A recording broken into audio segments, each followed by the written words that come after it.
Restoration. Restoration అంటే ఏంటి? తిరిగి పొందుకోవడం. అవునా?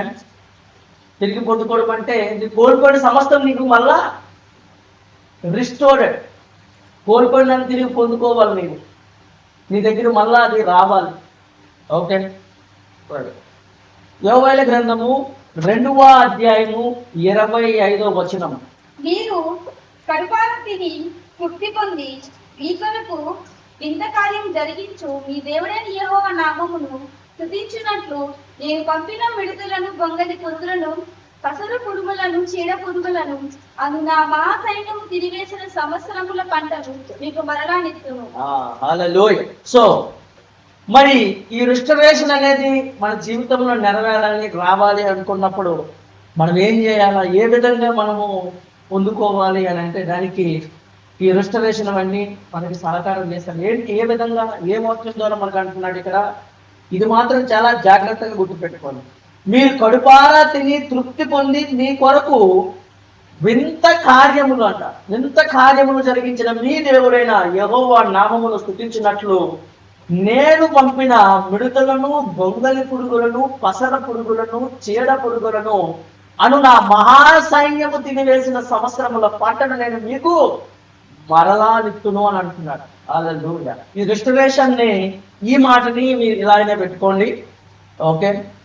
అయితే రెండంతలు ఈ ఆశీర్వాదము, కోల్పోయిందంత రెండంతల ఆశీర్వాదం మనం పొందుకోవాలంటే మనం ఏం చేయాలో చూద్దాం. మొదటిది, ఓకే, యోబు గ్రంథం 1వ అధ్యాయము 1వ వచనంకి వచ్చేసండి. పూజ దేశమునందు యోబు అనే ఒక మనుషుడు ఉండెను. అతడు యథార్థ వర్తనుడును, న్యాయవంతుడై దేవుని యందు భయభక్తులు కలిగి చెడుతను విసర్జించిన వాడు. రెండంతల ఆశీర్వాదం మనం పొందుకోవాలి అని అంటే ఆశీర్వాదం ఈ జీవితంలోకి ఎలా వస్తుంది? జాగ్రత్తగా వినండి. ఊజు దేశమందు యోబు అన్న ఒక మనుషుడు ఉన్నాడట. ఈ వ్యక్తి, ఈ భక్తుడు ఏ విధంగా చేశాడంటే, ఈ భక్తుడు దేనిని విడిచిపెడుతున్నాడండి? చెడుతనమును. అందరూ చెడుతనం అనండి. చెడుతనమును విడిచిపెడుతున్నాడంట. అంటే ఒక చెడుతనమును మనం విడిచిపెట్టడం ద్వారా కూడాను ఏం జరుగుతుంది? మనం ఆశీర్వాదము రెండంతలుగా పొందుకునే అవకాశం మనకు ఉంది. ఆమె. సో ఇక్కడ ఏమంటాడు? ఊజు దేశమందు యోబు అని ఒక మనుషుడు ఉండను. అతడు యథార్థవర్తనుడు. ఎవరి పట్ల? దేవుని పట్ల న్యాయవంతుడునై దేవుని యందు భయభక్తులు కలిగి చెడుతనమును విసర్జించిన వాడంట. చూశాడా? యథార్థవర్తనుడు, న్యాయవంతుడై ఉన్నాడు, దేవుని యందు భయభక్తులు కలిగి చెడుతనమును విసర్జించిన వాడు. ఎన్ని విషయాలు చూస్తున్నాము? 1 యథార్థవర్తనుడు, 2 న్యాయవంతుడు, 3 దేవుని యందు ఏమున్నాడు? భయము, భక్తి, 4 చెడుతనం. అంటే ఈ 4 గుణాలు ఇక్కడ ఎవరిలో చూస్తున్నాం? మనము యోబులో చూస్తున్నాం. ఆమె. సో అంటే ఈ రెండొంతుల ఆశీర్వాదము మనం పొందుకోవాలంటే ఇక్కడ ఈ వచనాల ప్రకారంగా మనము యోబులాగా మనము జీవించాలి. హల్లెలూయా. సో యోబులాగా మనం ఎప్పుడైతే జీవిస్తామో నీవు దేవునికి దగ్గరగా ఉండి, అవునా, ఎప్పుడైతే ఈ దేవునికి దగ్గరగా జీవిస్తూ ఉంటావో దేవుడు నీకు కొన్ని ఇన్స్ట్రక్షన్స్ ఇస్తాడు. అంటే ఏంటి? సూచనలు చెప్తాడు. నువ్వు ఈ విధంగా చేయాలా, ఈ విధంగా చేసి ఇది పొందుకుంటావని. అమ్మాయి. సో నువ్వు ఇప్పుడు ఏం చేయాలో, ఏం చేయకూడదో దేవుడు నీకు ప్రత్యేకించి బోధిస్తాడు. హల్లెలూయా. సరే, ఇంకొకటి ఏం చేస్తున్నాడు ఇక్కడ? యథార్థవంతంగా చూసాం, న్యాయవంతులుగా చూస్తున్నాం. ఎన్ని గుణాలు చూసాము ఇక్కడ? 4 గుణాలు చూసాము. అలాగే యోబు ఎటువంటి సమయాల్లో ప్రార్థన చేసేవాళ్ళు కూడా చూద్దాం. అదే యోబు గ్రంథము 1వ అధ్యాయము 5వ వచనం కూడా. వారి వారి విందు దినములు పూర్తి కాగా యోబు తన కుమారులు పాపము చేసి తమ హృదయములను దేవుని దూషించలేము అని వారిని పిలువనంపించి వారిని పవిత్రపరిచి అరుణోదయమున లేచి వారిలో ఒక్కొక్క నిమిత్తమై దహనబలి అర్పించుచూ వచ్చాను. అరుణోదయమున లేచి వారిలో ఒక్కొక్కరి నిమిత్తమై దహనబలి అర్పించుచూ వచ్చాను. అంటే ఈ సూర్యోదయమున లేచి ఒక్కొక్కరి విషయంలో ఏం చేస్తున్నాడు? దహన బలులు అర్పిస్తున్నాడు. అంటే ఇక్కడ దేవుడితో సమయాన్ని ఇస్తున్నాడే కొట్టలేదా? ఇస్తున్నాడు. చూడండి, మళ్ళీ చూద్దాం. వారి ఇంటి దినమున పూర్తిగాక యోబు తన కుమారులు పాపము చేసి తమ హృదయములో దేవుని దూషించరేమో అని వారిని పిలువనంపించి వారిని పవిత్రపరిచి అరుణోదయమున లేచి వారిలో ఒక్కొక్కరి నిమిత్తమై దహన బలిని అర్పించుచూ వచ్చెను. యోబు నిత్యము అలాగునా చేయుచుండేనంట. అంటే ఏం చేస్తున్నాడు? పిల్లలు ఏదైనా పాపం చేస్తున్నారేమో, పిల్లలు తప్పుడు దగ్గర నడుస్తున్నారేమో, మరి దేవుని దృష్టికి మీరు చెడ్డవారు కావద్దని చెప్పేసి ఆ పిల్లలను దగ్గరికి తీసుకొని వచ్చి దేవుని దగ్గర పెట్టి దేవుని విషయం దగ్గర దేవుని సమయంలో దేవుని దగ్గర ఏం చేస్తున్నాడంట? అర్పిస్తున్నాడంట దేవుళ్ళు దహన బలి. అవునా? అంటే ఏంటి? ప్రార్థన, దేవునితో సహవాసం అనేది అక్కడ యోబు చేస్తున్నాడు. అలా లోయ్ దేవునితో ఏం చేస్తున్నాడు? సహవాసం చేస్తున్నాడు. ఇది రెండంతుల ఆశీర్వాదం పొందుకోవడానికి కూడా ఇంకొక పాయింట్ కూడా చూద్దాం. ఇంకేం చేస్తున్నాడంటే తను ఎలా చేసేవాడంటే నిత్యము అలాగు చేయించున్నాడు. అంటే ఏంటి? నిత్యము ఈయన దేవునితో ఒక రోజు గడిపి మళ్ళీ ఆగిపోయాడా? లేదు, నిత్యము చేస్తున్నాడంట. అందరూ నిత్యము అనంట. నిత్యము ఆయన ప్రార్థన చేయించు ఉండేవాడు అంట. కానీ నిత్యము ఏ రోజు కూడా ఆయన దహం బలి కానీ అంటే ఆ ధూపం వేయడం కానీ దేవుని పట్ల ఆ ప్రార్థన జీవితాన్ని కానీ యోబు ఎప్పుడు ఆపలేదు. సో యోబు రెండంతుల ఆశీర్వాదం పొందుకోవడానికి గల కారణాలు యోబు జీవితంలో జరిగింది కదా, మన జీవితంలో ఎప్పుడు జరుగుతుంది, అసలు జరుగుతుందా లేదా అనే వారికి ఇది మన యోబునే ఎగ్జాంపుల్ గా, ఉదాహరణగా మనం చెప్పొచ్చు. ఆమేన్. సో యోబు జీవితాన్ని మనం ఒక్కసారి జ్ఞాపకం చేసుకున్నట్లయితే యోబు ఎటువంటి జీవితం జీవిస్తున్నాడు? మొదటిగా ఏం చేస్తున్నాడు? న్యాయవంతుడిగా కనబడుతున్నాడు దేవునికి. రెండవదిగా దేవుని యందు ఏ విధంగా ఉన్నాడు? భయభక్తులుగా జీవిస్తున్నాడు. మూడవదిగా చెడుతనమును విసర్జించిన వాడు, యథార్థవంతుడు, న్యాయవంతుడై దేవుని యందు భయభక్తులు కలిగి చెడుతనమును విసర్జించేవాడు. అవునా కదా? అంటే ఈ 4 గుణాలు ఎవరిలో ఉన్నాయి? యోగులో ఉన్నాయి. అంటే ఈ దేవునికి ఈ 4 గుణాలు ప్రాముఖ్యమైనవా కాదా? ఎస్. దేవుని రాజ్యంలో నువ్వు వెళ్ళాలన్నా, దేవుని రాజ్యంలో నువ్వు జీవించాలన్నా, దేవునికి ఇష్టడుగా నువ్వు ఉండాలన్నా ఈ 4 గుణాలు చాలా ప్రాముఖ్యమైనవి. ఈ 4 గుణాలు యోగులో మనం చూస్తున్నాం. మనము యోగు లాంటి జీవితము మనం జీవించినట్లయితే ఈ 4 విషయాల్లో మనలో కూడా ఉన్నాయో లేదో ఒకసారి మనము పరీక్షించుకోవాలి. ఎప్పుడైతే ఇలా మనం పరీక్షించుకుంటామో దేవునికి చాలా దగ్గరగా మనం జీవించడం మనం ఆరంభిస్తాము. అవునా? ఇంకేమంటున్నాడు? 8వ వచనం చదువుతాం. అంటే దేవుడు ఏ విధంగా యోగు జీవితం ఒక భక్తుని విషయంలో దేవుడు ఎంత ప్రాధాన్యత కలిగి ఉంటాడో ఒకసారి చూద్దాం. వీటిని అలాగే చూపిస్తాడో లోకానికి చూడండి. 8వ వచనం. అందుకు యెహోవా, నీవు నా సేవకుడైన యోబు సంగతి ఆలోచించితివా? అతడు యథార్థవర్తనుడును న్యాయవంతుడై దేవుని యందు భయభక్తులు కలిగి చెడుతనం విసర్జించిన వాడు. భూమి మీద అతని వంటి వాడు ఎవడునూ లేడు. భూమి మీద అతని వంటి వాడు ఎవడునూ లేడంట. ఇది ఎవరు ప్రమోట్ చేస్తున్నారు? దేవుడే ప్రమోట్ చేస్తున్నాడు. హల్లెలూయా. సో నువ్వు ఈ విధంగా ఎప్పుడైతే జీవిస్తావో ఎవరితో నీ సర్టిఫికేట్ అవసరం లేదు. నీకు దేవుడి చూస్తున్నాడు అనేది మాత్రం మర్చిపోవద్దు. నువ్వు చేసిన పాపాన్ని చూస్తున్నాడు, నువ్వు మాట్లాడిన విధానాన్ని చూస్తున్నాడు, నీ తలంపులను వింటున్నాడు, నువ్వు చేసిన ప్రతి ఒక్క పనిని చూస్తున్నాడు. సో ఇవన్నీ ఎవరికి కనబడుతున్నాయి? దేవునికి కనబడుతున్నాయి. హల్లెలూయా. సో మనం ఏ విధంగా ఎవరికి ఇష్టడుగా జీవించాలా? దేవునికి. మరి దేవుని దృష్టికి నువ్వు ఏ విధంగా మనం జీవిస్తున్నాం అనేది నువ్వు చూసుకున్నట్లయితే ఇక్కడ దేవుడు సాతానుతో చెప్తున్నాడంట. ఏమని చెప్తున్నాడు? భూమి మీద ఒక వ్యక్తి లాంటి ఒక భక్తుల్లాగా ఎవరు లేరు అంటున్నాడు అక్కడ. అవునా కాదా? 7వ వచనం చదవమ్మా. ఇప్పుడు ఎవరితో మాట్లాడుతున్నాడు అన్నది మీకు చూపిస్తున్నాను. యెహోవా, నీవు ఎక్కడి నుండి వచ్చితివని వారిని అడగగా అపవాది, భూమి మీద ఇటు అటు తిరుగులాడుచు అందులో సంచరించుచు వచ్చితినని యెహోవాకు ప్రత్యుత్తరం ఇచ్చాడు. ఇక్కడ ఎవరితో చెప్తే ఇప్పుడు ఎవరెవరికి మధ్య ఇది సంభాషణ జరుగుతుంది? అపవాదికి, దేవునికి. దేవుడు చూడండి, మనము మన జీవితము జీవించే విధానము కానీ మనము సరిగ్గా ఉన్నట్లయితే మనల్ని దేవుడు చూస్తున్నాడు అంటే నిదర్శనమే ఈ యోగు. ఎందుకంటే యోగుని దేవుడు చూస్తున్నాడా లేదా? నువ్వు ఎప్పుడు ఏం చేస్తున్నావు, ఎలా జీవిస్తున్నావు అనే యోగు పట్ల దేవుడు చూశాడు. దేవుడు చూడడమే కాదు, నిన్ను హెచ్చిస్తున్నాడు యోగుని. ఇక్కడ ఎవరి దగ్గర? అపవాది దగ్గర. అపవాది దగ్గర యోగుని హెచ్చిస్తున్నాడు దేవుడు. ఓ ఎంత గొప్ప ధన్యత! యోగు లాంటి జీవితం ఇటువంటి విధముగా మనము కూడా జీవించుదుముగాక. అలా యోగు. మరి యోగు ఇంత గొప్పగా జీవించి ఎందుకు సడన్ గా అలా జరిగింది? ఏం చేశాడు యోగు? దేనిలో? యోగులో ఒక బలహీనత ఉంది. ఏంటి ఆ బలహీనత? స్వనీతి. హల్లెలూయా. సో అందుకే మన బలహీనత నిమిత్తం మనం ఇప్పుడు ప్రార్థన చేస్తూ ఉండాలి. ఆమేన్. సో మన ప్రతి బలహీన నిమిత్తమే మనం ప్రార్థన తెలుసుకొని, మన ప్రతి బలహీనత ఏంటి అనేది మనం తెలుసుకొని దానిని ఎత్తుపట్టుకొని మనం ప్రార్థించుదుము కాక. ఆమేన్. సో ఇక్కడ ఏమంటున్నాడు అంటే ఇక్కడ ఎవరెవరిది? అపవాదికి దేవునికి మధ్య ఒక భక్తుని గురించి మాట్లాడుకుంటున్నారు వీళ్ళు. అవునా కాదా? ఈ అపవాదిని దేవుడు మాట్లాడుతున్నాడు ఏమని? ఫలానా భయభక్తుడు, ఇటువంటి వాడు భూమి మీద లేడంట. మనం కూడా ఇటువంటి విధముగా జీవించుదుము గాక. హల్లెలూయా. ఆమేన్. నీవు నా సేవకుడైన యోబు సంగతి చూసారా, అతనిలో ఈ 4 గుణాల వల్లనే దేవుడికి అంత గొప్పగా చెప్పుకునేలా చేస్తున్నాడు. మనం కూడా దేవుని విషయంలో దేవుడు చెప్పే విధముగా కానీ ఆయన ఇచ్చిన ఆజ్ఞల అనుసారంగా మనం నడుచుకున్నట్లయితే దేవుడు మనల్ని కూడా గణపరచడా అలా నిజంగా. అందుకే దేవుడు మాట్లాడాడు, నన్ను గణపరచు వారిని నేను గణపరుస్తానన్నాడు. ఆయన గణపరచడం అంటే ఏంటో తెలుసా? ఆయన పోలిక చెప్పకుండా ఆయన గుణాలతో మనం కూడా జీవించాలి. ఎప్పుడైతే ఆయన వాక్యములకు వినయం విధేయత కలిగి ఎప్పుడైతే మనం జీవిస్తామో దేవుడు ఆయన గణపరచబడ్డమే కాదు, నిన్ను గణపరచు వారిని కూడా ఆయన గణపరచువాడంట. హల్లెలూయా.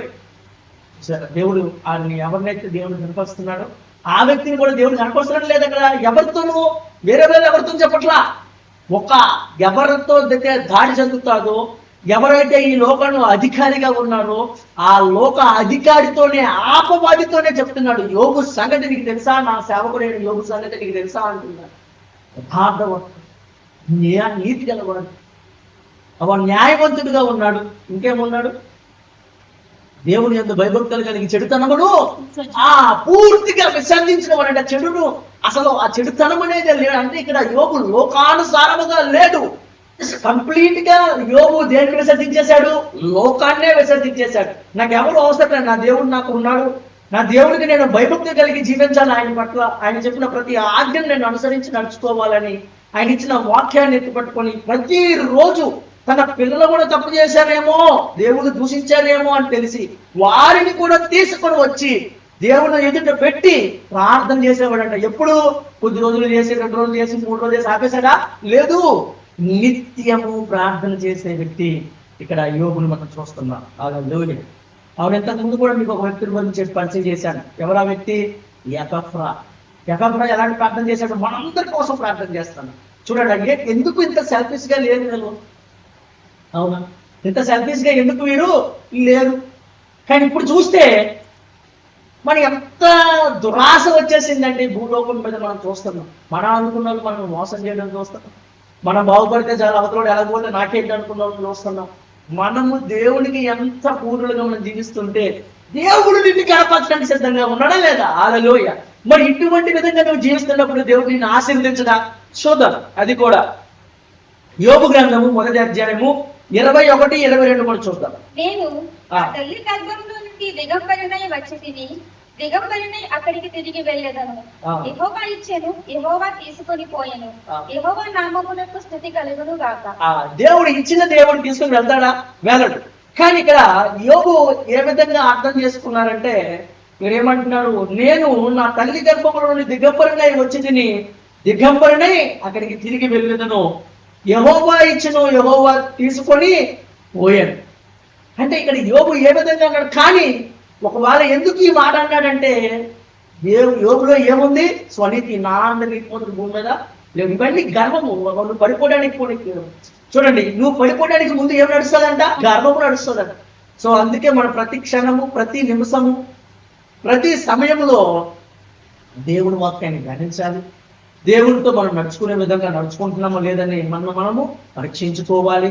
యోబు అపవాది ఇద్దరు కలిసి ఒక మాట మాట్లాడాడు. అవునా కాదా? ఎవరి కోసం మాట్లాడుకున్నారు అక్కడ? అపవాదిని దేవుడు ఎవరి కోసం మాట్లాడుకున్నారు? యోబు అనే ఒక భక్తుడు, అంటే దేవుని యొక్క సేవకుడు గురించి మాట్లాడుకున్నారు. అసలు అపవాదితో దేవుడు ఎందుకు మాట్లాడవలసి వచ్చింది చూద్దాం. యెహోవా, ఇదిగో అతనికి కలిగిన సమస్తమును నీ వశమున ఉన్నది, అతనికి మాత్రము ఏ హానియు చేయకూడదని అపవాదికి సెలవీయగా వాడు యెహోవా సన్నిధి నుండి బయలు వెళ్ళాడు. ఇప్పుడు ఈ మాటకి అర్థం ఏంటో తెలుసా? ఇక్కడ ఎందుకన్నాడు ఈ మాట అంటే, ఇప్పుడు పర్మిషన్ ఇస్తున్నాడు. ఎవరికి ఇస్తున్నాడు పర్మిషన్? అపవాదికి. ఎందుకు ఇచ్చాడో చూద్దాం.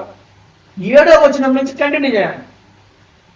యెహోవా, నీవు ఎక్కడి నుండి వచ్చితివని వారిని అడుగగా అపవాది, భూమి మీద ఇటు అటు తిరుగులాడుచు అందులో సంచరించుచు వచ్చితినని యెహోవాకు ప్రత్యుత్తరం ఇచ్చెను. అందుకు యెహోవా, నీవు నా సేవకుడైన యోబు సంగతి ఆలోచించితివా? అతడు యథార్థవర్తనుడును న్యాయవంతుడునై దేవుని యందు భయభక్తులు కలిగి చెడుతను విసర్జించిన వాడు, భూమి మీద అతని వంటి వాడెవడనూ లేడు అని అడుగగా అపవాది, యోబు ఊరబోయే దేవుని యందు భయభక్తులు కలవాడాయనా? ఆగండి. ఒక వ్యక్తి ఒక దేవుని కోసం మనం ప్రార్థన పడుతున్నప్పుడు, దేవుని కోసం నువ్వు కష్టపడుతున్నప్పుడు, దేవుడు ఇచ్చిన ఆశీర్వాదాన్ని నువ్వు అనుభవిస్తున్నప్పుడు, దేవుడు చెప్పనిది, దేవుడు నీకు అపవాది కట్ చేస్తున్నాడు, నీకు శ్రమలు వస్తున్నాయంటే దేవుడు నీకు పర్మిషన్ ఇవ్వండి, నీ దగ్గరికి ఏది రాదు. వస్తున్నాయంటే ఇప్పుడు కష్టపడుతున్నాను, ఇన్ని కష్టాలన్నీ నాకు దేవుడే పెట్టి అనొచ్చా మనము? అనకూడదు. అవునా కాదా? ఎందుకంటే యాకోబులో అంటే ఆ మాటలు మాట్లాడతాడు. మనం ఎందుకు ఆ మాటలు మాట్లాడకూడదు అని అంటే, మనము చేసిన క్రియల మూలంగా మన దగ్గరికి ఏమొస్తుంది? శ్రమలు వస్తుంది. మనము నడుచుకున్న విధానం బట్టి మన దగ్గరికి ఏమొస్తుంది? శ్రమలు వస్తున్నాయి. అంటే మరి దీనికి మీరు అడగొచ్చు, మరి అపవాదికి ఇక్కడ దేవుడు ఎందుకు చోటిచ్చాడు? వెళ్ళమని, యోబు దగ్గరికి వెళ్ళమని ఎందుకు చోటిచ్చాడంటే, యోబులో ఏముంది? స్వనీతి. నాకన్నా గొప్పోడు లేడు, నేనే నీతి గలవాడిని, దేవుడి కన్నా నీతి గలవాడిని అన్నట్టు మాట్లాడేనా లేదా? అంటే ఎవరు లేరనమాట. తను తాను ఏమైనా చేస్తున్నాడు? హెచ్చించుకుంటున్నాడు. తను తాను హెచ్చించుకున్న వాడు ఏమైపోతాడు? తగ్గింపబడతాడు. దేవుడు నువ్వు గణపరుస్తాడు, నిన్ను స్థిరపరుస్తాడు, నిన్ను బలపరుస్తాడు, నిన్ను ఆశీర్వదిస్తాడు. కానీ నిన్ను నువ్వు హెచ్చించుకోకూడదు. నిన్ను వేరే వాళ్ళ సర్టిఫికేట్ ఇవ్వాలి. గొప్పోడు అని, మంచోడు అని, బుద్ధిమంతుడు అని, జ్ఞానం గలవాడు అని, భయభక్తులు గలవాడు అని. అది దేవుడు కోరుకుంటాడు. అప్పుడు నీ డైలాగ్ ఏమన్నా తెలుసా? ఇవన్నీ నాకు దేవుడి నుంచి కలిగినవే కానీ నాకు నేను పొందుకున్నది కాదు అనే డైలాగ్. అంటే దేవునికి విధేయత కలిగి జీవించాలి. అవునా? తగ్గించుకొని మనం జీవించాలి. కానీ ఇక్కడ తన్ను తానే హెచ్చించుకున్నాడు యోబు. అందుకు అపవాదికి చోటు ఇవ్వడం జరుగుతుంది. అపవాదికి ఇప్పుడు చెప్తున్నాడు, చూద్దాం అపవాదిని ఏమన్నాడు. అపవాదికి ఏమంటున్నాడు? యోబు ఊరకయ్యనే దేవుడు ఎందుకు భయభక్తులు గలవాడైనా అంటే నీ దగ్గర అలాగే ఊరికనే ఉన్నాడా? మరి ఏం చేస్తే అలా ఉన్నాడు చూద్దాం. ఇవి అతనికి, అతని ఇంటి వారికి, అతనికి కలిగిన సమస్తమునకును చుట్టూ కంచె వేసేది కదా.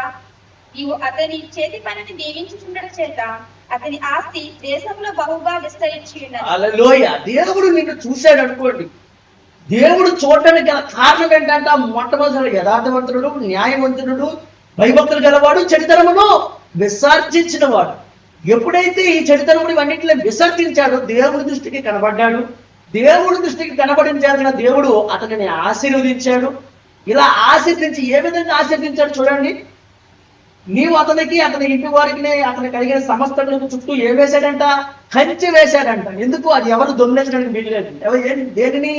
ఆస్తిని. అంటే ఐశ్వర్యాన్ని ఎవరు కూడా నిన్ను దొంగిలించలేరు. నీ దగ్గర ఉన్నది ఎవరు దొంగిలించలేరు. ఎందుకంటే అది దేవుడు నీకు ఇచ్చాడని నువ్వు ఎప్పుడైతే తెలుసుకుంటావో నీ దగ్గర నుంచి ఎవరు కూడా దానిని దొంగిలించలేడు. అలా నెక్స్ట్ దాన్ని ఏమంటున్నాడు? ఆ తర్వాత ఏ విధంగా ఆశీర్వదించాడు? నీవు అతని చేతి పనిని దీవించుచుండుట చేత అతని ఆస్తి దేశంలో బహుగా విస్తరించిందట. వావ్, హల్లెలూయా. ఇక్కడ ఎలా విస్తరింపబడిందంట? బహుగా. అంటే ఇంత ఆస్తి పడు ఉండొచ్చో లేదు, ఎవరు లేరేమో, అంత గొప్పగా బహుగా విస్తరించబడ్డాడట యోబు. ఇక్కడ ఇంత గొప్పగా విస్తరించిన యోబుని ఇంత సడన్ గా మన అపవాదికి ఎందుకు చెబుతున్నాడు? మరి దేవుడే కంచి వేసి ఇవన్నీ ఎందుకు మాట్లాడుతున్నాడు? అపవాది ఈ డైలాగులు ఎందుకు వేస్తున్నాడు చూద్దాం. అయినను ఇవి ఇప్పుడు నీ చెయ్యి చాపి అతనికి కలిగిన సమస్తమును మొత్తిన ఎడల అతడు నీ ముఖం ఎదుటనే దూషించి నిన్ను విడిచిపోవును అని యెహోవాతో అనగా, యెహోవా, ఇదిగో అతనికి కలిగిన సమస్తమును నీ వశమున ఉన్నది, అతనికి మాత్రము ఏ హానియు చేయకూడదని అపవాదికి సెలవియ్యగా వాడు యెహోవా సన్నిధి నుండి బయలువెళ్ళాడు. ఆ పర్మిషన్ వచ్చింది, తలుపు తీశాడు. ఇప్పుడు యెహోవా సన్నిధి నుండి బయలు వెళ్తున్నాడు. ఎవరు ఇప్పుడు? అపవాది వెళ్ళడం జరిగింది. ఎప్పుడైతే నీకు మనకు కొన్ని శ్రమలు వస్తున్నాయి కదా అని చెప్పేసి ఆ శ్రమల గుండా మనము వెళ్ళిపోవడం కరెక్టా? అలాగే అందులో పాతిపోయి అక్కడే ఉండిపోయి దేవుడి విశ్వాసం ఉంది నాకు చాలా అంటే కరెక్టా? కాదంట. అవునా కాదా? లాస్ట్ మనం చూసుకున్నాం. విశ్వాసంతో పాటు ప్రార్థన అనే క్రియ కూడా ఉండాలి. నీకు దేవుడి మందిరానికి వెళ్ళాలనే క్రియ కూడా ఉండాలి. అన్ని పనులుగా పెట్టుకోవాలి. దేవుడు నాకు పని అప్పచెప్పాను, దేవుడి మందిరం నేను వెళ్ళాలి. క్రియలతో కూడిన విశ్వాసం, దేవుని యందు భయభక్తులు కలిగి జీవించాలి, అన్ని చేయాలి. కానీ ఇక్కడ ఈ యోబు విషయంలోకి వచ్చేసరికి ఇంత గొప్పగా బతికిన యోబుని సడన్ గా ఇక్కడికి వచ్చి యెహోవా ఇచ్చి యెహోవా తీసుకుపోయాను అంటే యోబు ఒక బలహీనత వలన యోబు పడిపోవడం జరిగింది. నేను నా తల్లి గర్భంలో నుండి దిగంబరినే వచ్చి దిగంబరుని అక్కడికి తిరిగి వెళ్ళారని. యెహోవా ఇచ్చెను, యెహోవా తీసుకొని పోయెను, యెహోవా నామమునకు స్తుతి కలుగును కాక. ఇక్కడ కొన్ని శ్రమలు యోగు జీవితంలో వచ్చాయి. ఎందుకంటే ఇక్కడ ఎవరు వెళ్ళారు? అపవాది వెళ్ళాడు. అపవాది ఎప్పుడైతే నీ జీవితంలో పనిచేస్తున్నప్పుడు నీకు ఏమొస్తున్నాయి? శ్రమలు వస్తున్నాయి. నీకు శ్రమలు వస్తున్నప్పుడల్లా నువ్వు ఏం చేయాలా? దేవుణ్ణి ప్రార్థన చేయాలి, దేవుని యందు భయభక్తి కలిగి జీవించాలి, దేవునిలో మనం లోతుగా ఉండాలా అనేది ఎవరు చూస్తున్నారు ఇక్కడ? దేవుడు చూస్తున్నాడు. ప్రతిదీ దేవుడు అదే కోరుకుంటాడు మన దగ్గర నుంచి, నువ్వు నాతోటే ఉండాలి అని. కానీ మనం కొన్ని డబ్బు వచ్చేసరికి అహంకారము, గర్వము ఇవన్నీ వచ్చేసాయి. సో వాటన్నింటిని బట్టి కొన్నిసార్లు ఇలా చేస్తే దేవుడు ఇలాంటి ఆ పర్మిషన్లు ఇవ్వాల్సి వస్తాయి. పర్మిషన్లు ఇచ్చినప్పుడు యోగు ఎన్నెన్నో మాట్లాడుకుంటాడు, యోగు తన తానే కొన్నిసార్లు శపించుకుంటాడు. ఆ రోజు నేను పుట్టే రోజు లేకపోతే బాగుంది కదా అనుకుంటాడు. కానీ ఇవన్నీ జరిగినప్పటికీ కూడా యోగులో ఒకటి ఉంది. ఏం చేసేవాడంటే నిత్యము ప్రార్థన చేసేవాడంట. హల్లెలూయా. అటువంటి ప్రార్థన జీవితం మనం జీవించదుము గాక. ఎందుకంటే యోగుడు ఎన్నో అన్ని కోల్పోతాడు. ఇంకా పాయింట్ చూపిస్తుంది అంటే సర్వము, భార్య, పిల్లలని, కుమారులు అంతటే కోల్పోయినా దేవుని విడిచిపెట్టాడా? విడిచిపెట్టలే. అందుకు అప్పుడు ఈ డైలాగ్ వేసాడు అనమాట. మీకు ఈ స్టోరీ ఇంకా నేను ఎక్స్ప్లెయిన్ చేస్తాను. కానీ ఇక్కడ అన్ని కోల్పోయినా ఇక్కడ ఏం చేస్తున్నాడు? ఒకటి మాత్రం చెప్తున్నాడు, నేను నా తల్లి గర్భంలో దిగబడి అక్కడికి తిరిగి వెళ్ళదు. అందుకే మనము ఎలాగైతే పుట్టామో తిరిగి మనం అలాగనే వెళ్తాం. అవునా కాదా? నువ్వేమీ తీసుకొని పోవు. అలాగే అదే విషయంలో ఇక్కడ యోగు అంటున్నాడు, యెహోవా నామమునకు స్తుతి కలుగును గాక. ఈ సంగతుల్లో ఏ విషయం అందును యోగు ఏ పాపమును చేయలేదు. అంటే ఇక్కడ యోగు ఏమైనా పాపం చేశాడా? పాపం చేయలే. కొంచెం ఏమొచ్చేసింది? స్వనీతి, ఆ గర్వం వచ్చింది. దేవుడు అన్యాయము చేశాడని చెప్పడం లేదు. హల్లెలూయా. చూసారా? ఇలాంటి కష్టాలు కూడా వెళ్ళినప్పుడు కూడా యోగు ఏమైనా చేశాడా? ఏ పాపము చేయలేదు. అలాగనే దేవుడు నాకు అన్యాయం చేశాడని అన్నాడా? అది కూడా అనలేదు. కుమారులు కోల్పోయాడు, కుమార్తెలను కోల్పోయాడు. ఇప్పుడు ఇన్ని కోల్పోయినా కూడా యోగు దేవుడిని ఏం చేయాలా? దేవుడే ఉంటే ఎందుకు ఇలా జరగాల, దేవుడే ఉంటే ఎందుకు ఈ విధంగా చేయాలా అని అన్నాడా? ఏమనలేదు. దేవుడు ఇచ్చను, యెహోవా ఇచ్చను, యెహోవా తీసుకున్నాను అని అన్నాడు. ఇందులో కూడా ఎంత ఓపికతో ఉన్నాడు, అంతే విశ్వాసముతో. అంటే దేవుడు ఆయన దృష్టిలో కనబడుతుంటే ఒక విధంగా యోగు మైండ్ సెట్లో మనం ఇప్పుడు చూసుకున్నట్లయితే, ఆయన ప్లేస్లో ఉండి చూసుకున్నట్లయితే దేవుడి పట్ల యోగు దేవుడు అనేవాడు అన్యాయము చేయవాడు కాదు అని డిక్లేర్ చేసుకున్నాడు ఆయన. హల్లెలూయా. ఏదైనా తప్పు చేస్తే నేనే చేయాలి, అందువల్ల నాకు ఇది వచ్చిందేమో, అందువలనే ఇదంతా జరిగిందేమో, నా పొరపాటు వలనే ఇదంతా పోయిందేమో, యెహోవా ఇచ్చాడు, యెహోవా తీసుకొని పోయినాడు అని అనుకుంటున్నాడు. అంతేగాని దేవుని మాత్రం ఏ ఒక్క మాట కూడా అనలేదు. ఇంకేమంటున్నాడు? శ్రమ అంటే దీన్ని బట్టి మనం ఏం చూడొచ్చు? శ్రమలలో కూడా ఇతను ఏం చేశాడు? స్తుతించాడు. హల్లెలూయా.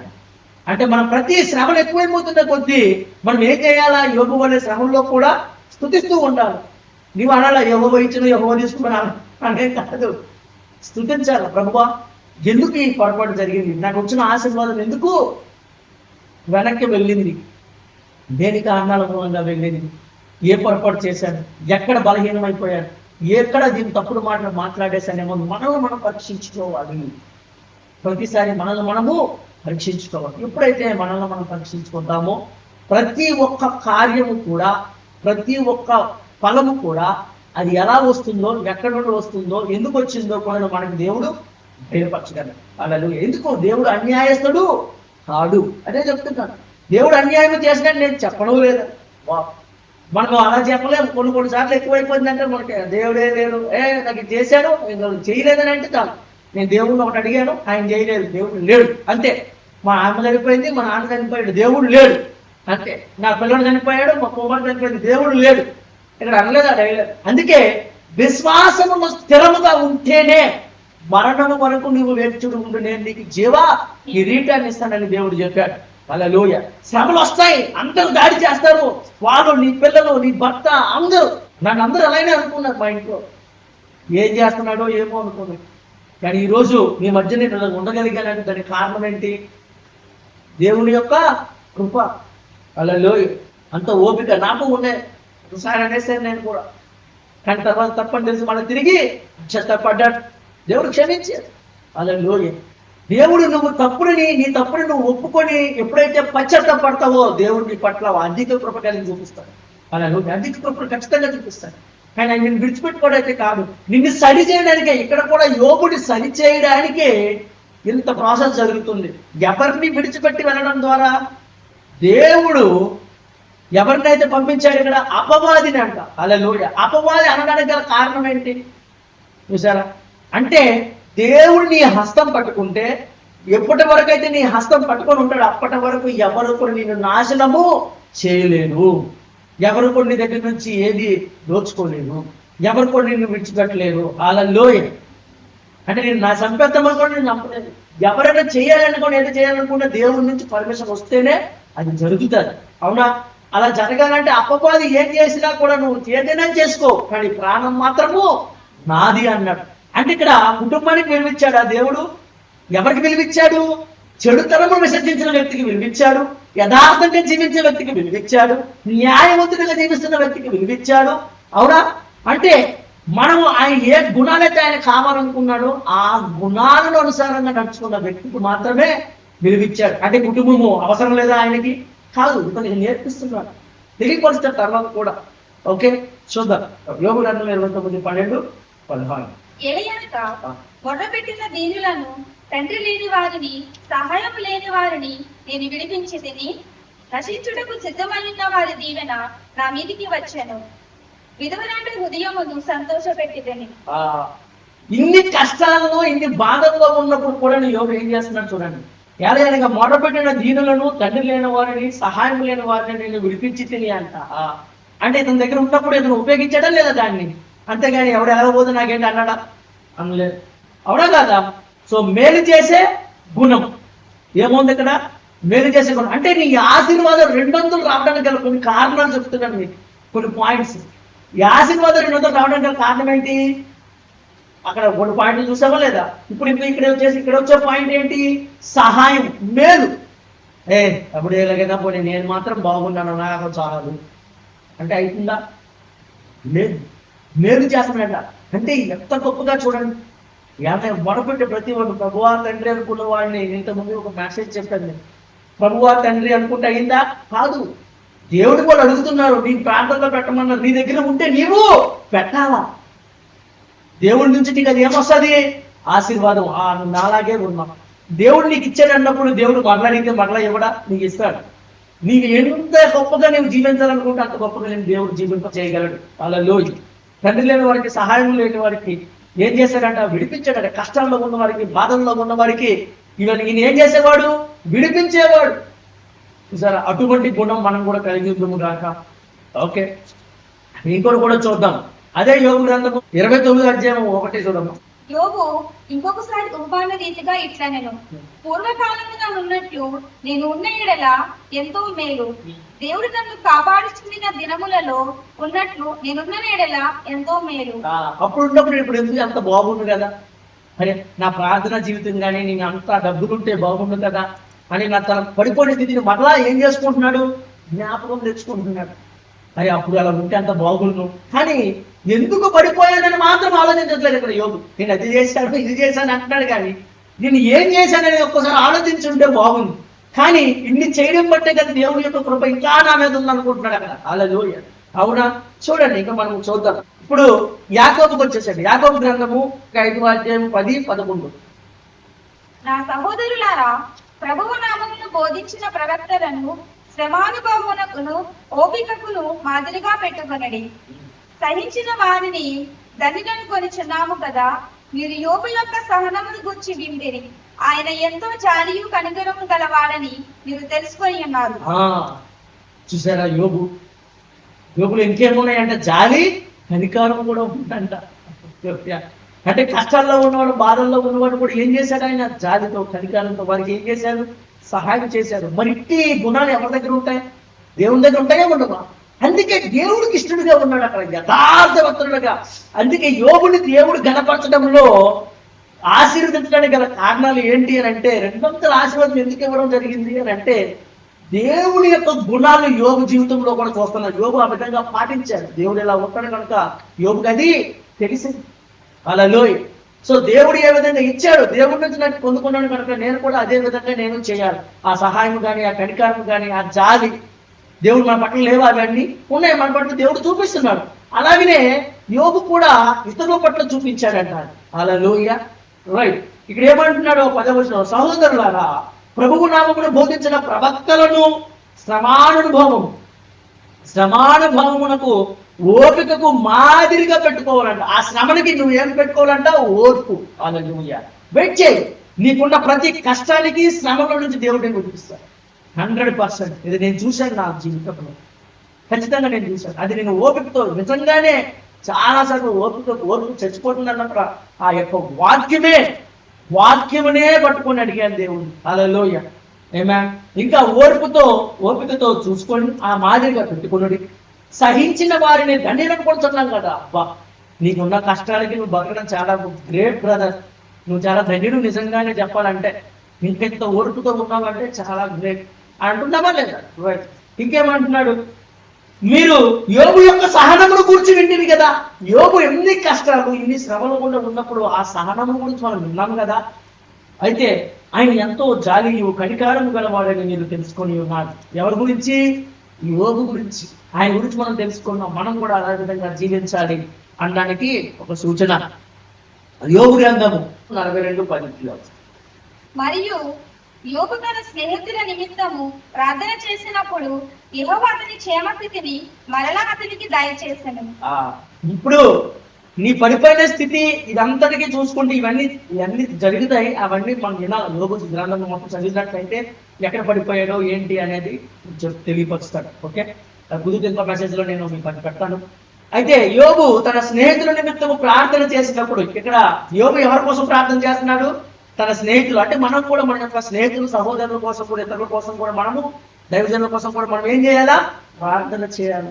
లేదండి, నేను మా అమ్మ, మా అక్క, చెల్లి, తమ్ముడు అందరూ బాగుంటే చాలు, అవతల ఎలాగైనా పోదు, నాకు అనవసరం, తండ్రి నాకు మేలు దయచేయి, అయిపోయిందా? కాదు. యోబు ఇన్ని కష్టాల్లో ఉన్నప్పటికీ కూడా ఎవరి కోసం ప్రార్థన చేస్తున్నాడు? తన స్నేహితుల కోసం ప్రార్థన చేస్తున్నాడు. హల్లెలూయా. నీకు కష్టాలు ఉన్నప్పుడు నీ కోసమే కాదు, ఇతరుల కోసము కూడా నువ్వు ప్రార్థించాలి. ఇక్కడ యోబు దగ్గర నుంచి మనం ఇది నేర్చుకోవచ్చు. కొండ్రా, నాకే ఎన్ని కష్టాలు ఉన్నాయి, నా కష్టాల్లో ఇంకా నీ ప్రార్థన కూడా చేసుకోవాలా అని అంటావా? అనలేదు ఇక్కడ యోబు. అన్నాడా? అనలేదు. అది కష్టాలు ఉన్నాయి, ఓకే బ్రదర్, నేను ఖచ్చితంగా ప్రేయర్లో పెడతాను అన్నాడు. అది కూడా యోబు అన్నాడు, అదే చేసి.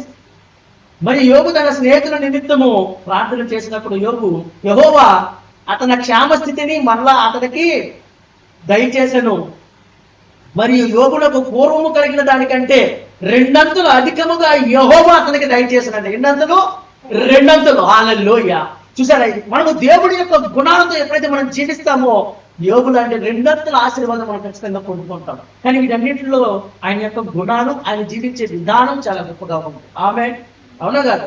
అవి మన జీవితంలో కూడా ఫలించుదుము గాక. మన పిల్లల తరతరముల జీవితంలో కూడా దీనినే పాటించుకుంటూ మనం ముందుకెళ్దుము గాక. ఆమేన్.